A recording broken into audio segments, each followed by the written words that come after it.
sahabat di channel saya Rudian Putra. Nah, di sini sahabat mungkin sudah pada ingat ya, beberapa bulan yang lalu saya tambahin ini tanaman di sini durian. Saya petik 3 pohon di sini. Tapi yang ini nih, bawor ini yang duluan. Jadi makanya lebih dulu adaptif. Nah, ini nampak lemas sebelumnya nih, kurus. Tapi dia menyusul karena ranting bawahnya udah saya putusin ya, supaya dia bisa nyusul ke sini. Ke durian bawor. Cuma kan durian bawor memang kalau pertumbuhannya nggak terus naik dia, dalam artian dia memperbesar cabangannya, cabang dan batang utama dia. Nah ini juga. Namun di sini saya akan menunjukkan yang kemarin sudah saya pupuk agar tanaman durian cepat besar. Nah ini dia. Ini kan usianya 2 tahun sahabat. Tapi tingginya hampir 8 meter sih, 2 tahun. Cuma kan kaki 3. Di situ deh. Nah di sini nampak tidak ada ya, sebelahnya nih, cabangan sebelahnya tidak ada karena patah mungkin sama kera atau gimana itu ya, sampai 3 dahan itu. Jadi nampak performanya nih tidak bagus ya. Sebelumnya sangat cantik ya, sama yang itu juga tuh, duri hitam. Padahal kalau kita bicarakan di sini dikerumunin pohon pisang ya sahabat ya, boleh dilihat ya, dikerumunin pohon pisang. Lah di sana juga nih si montong, di situ juga ada alpukat. Dan di sana juga sudut-sudut sana tuh masih banyak juga, cuma saya malas berjalannya sahabat. Nah, kenapa ya?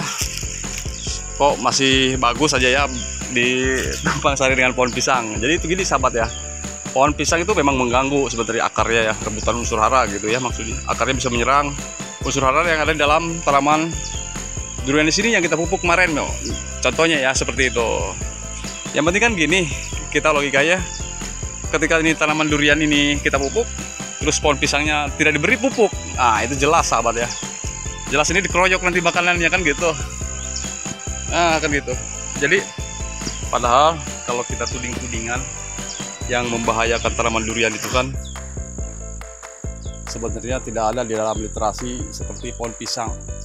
Yang berbahaya itu adalah faktor eksternal, yaitu adalah hama ya, hama. Nah itu yang berbahaya itu sebenarnya sahabat, faktor alam, cuaca, dan lingkungan tidak rusak, lingkungan jadi tidak ramah misalkan gitu ya, karena kebanyakan kimia seperti banyak merkuri, logam kan gitu dekat-dekat pertambangan biasanya kan begitu.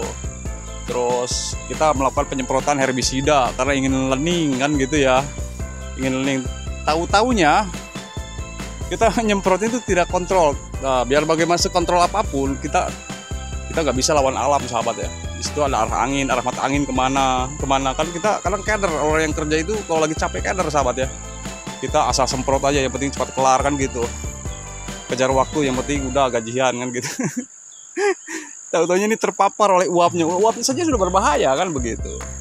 Nah itu mungkin sebabkan karena lingkungan yang tidak lagi ramah ya, sudah terkontaminasi dengan kimia atau limbah-limbah dari macam logam, merkuri, dari pertambangan kan gitu. Makanya kalau kita berpikir bijak, oh ya, pohon pisang itu tidak merugikan sih sebenarnya kalau untuk sepintas ya. Ya tidak, malah menguntungkan, lu berbuah lagi tuh. Itu pisang tanduk ini bertonton saya di sini ya. Mana ada merugikan ya kan? Lumayan buat beli garam dapur kan tuh pada berbuah. Ya, jadi yang merugikan itu bukan pohon pisang, maaf sahabat ya. Kita bukan bertentangan, bukan pro dan kontra lah dengan orang-orang gitu kan, dengan para petani. Itu untuk menopang sebenarnya, untuk menopang kebutuhan kita juga. Banyak manfaat lah untuk beli garam dapur, ya kebutuhan kan gitu. Yang suka ngerokok dan kopi bisa beli rokok kopi dan terus-terusan panen. Hanya saja pohon pisang ketika dekat-dekat seperti ini cepat eradikasi, musnahkan. Kalau memang ini tanaman durian mau kita prioritaskan, betul nggak kan gitu?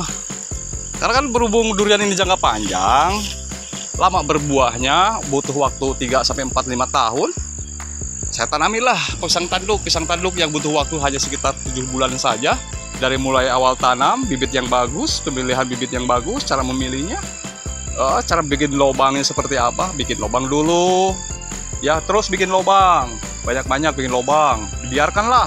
Kalau memang lahannya luas, buat 1 bulan, belum selesai juga buat 1 bulan, kan gitu. Itu jauh lebih lama jauh lebih baik sebenarnya. Jadi ketimbang kita lubang kita tanam, kita lubang kita tanam. Itu lambat sahabat pertumbuhannya. Makanya di sini saya terus berbuah. Tuh, pohon pisang tanduknya ya. Alpukatnya juga coba dilihat alpukatnya. Kemarin itu berbuah alpukatnya. Hanya saja alpukat ini buahnya sudah saya pruning lah ya kan. Enggak lah, biarin lah. Soalnya sayang dengan pohonnya. Biarkan dulu dia lari terus ke pertumbuhan. Nggak mau buru-buru. Ya kalau mau buru-buru sih sebenarnya pengen yang praktis. Ya dipupuk dengan MKP kimia ya, yang banyak dijual di toko pertanian. Itu jauh lebih praktis kalau membuang. Cuma kan saya kasihan. Kita bijak lah ya. Bijak untuk melakukan pemupukan, perawatan, dan harus perlu kesabaran. Nah, durian pisang king. Gitu. Oh, di kerumunan pohon pisang. Cuma pohon pisang ini nanti semakin mendekat ke pohon durian, makanya saya pelan-pelan saya melakukan pemusnahan kan gitu. Terus condong ke pohon durian, pohon pisangnya boleh kita tajuk kan gitu. Jadi jangan salah paham, bukan pohon pisang yang bisa merusak tanaman durian, melainkan adalah faktor fisiologis alam, lingkungan dan cuaca, serta faktor eksternal yaitu hama, dan internalnya kita tidak bijak melakukan pemupukan seperti pupuk NPK, kimia, majemuk. Kemarau kita kasih pupuk ya, pupuk NPK majemuk, mau takarannya pas atau tidak pas, itu takaran memang kita pas, tapi waktu kurang tepat kan gitu, waktunya tanahnya itu tidak lembab kan gitu. Kecuali mau kita melakukan penyiraman kan capek. Bagus lagi kalau kita memupuk di musim kemarau, ya udah kasih aja pupuk organik cair atau bikin sendiri memang agak ribet. Hanya saja kita hemat dalam biaya. Hemat dalam biaya begitu. Tapi gak masalah sih ketimbang kita tidak ada kegiatan. Ya berkorban tenaga sedikit sih tidak masalah sebenarnya bagi kita ya. Yang penting kan aman, tanah juga tetap sehat, tanaman kita menjadi subur dengan organik ya, diimbangi aja, diimbangi. Jadi jangan sampai kita tidak sabar, akhirnya tanaman kita rusak, terus tanahnya juga kita sudah hancur, terdegradasi lahan.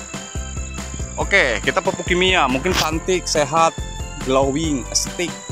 Kan kita tidak ngejamin sahabat, tidak ngejamin untuk jangka panjangnya, kan gitu. Beda dengan organik, slow release tapi ngejamin untuk jangka panjang. Begitu, jangka panjang kekuatan tanah, unsur hara dalam tanah, kesehatan di dalam tanah itu sendiri. Ya, tidak tercemar kalau kita memang diimbangi. Gitu. Kalau kimia, di saat kita hujan aja saya pakai kimia. Kalau tidak, enggak lah. Ini di saat hujan kemarin saya terus pakai NPK. Karena NPK untuk tanaman durian dibutuhkan sampai usia tanaman durian ini berusia 3 tahun. Terima kasih. Mungkin hanya itu saja yang sedikit informasi yang saya sampaikan. Keadaan dan buktinya seperti ini. Tanaman saya yang sudah saya lahan ditanam beberapa tahun dan beberapa bulan yang lamanya. Keadaannya seperti ini. Terima kasih banyak yang sudah ngikutin di video-video saya sebelumnya. Saya ucapkan terima kasih yang sudah mendukung, like, comment, share, dan subscribe ya. Mudah-mudahan Allah Subhanahu wa Ta'ala membalas semua kebaikan.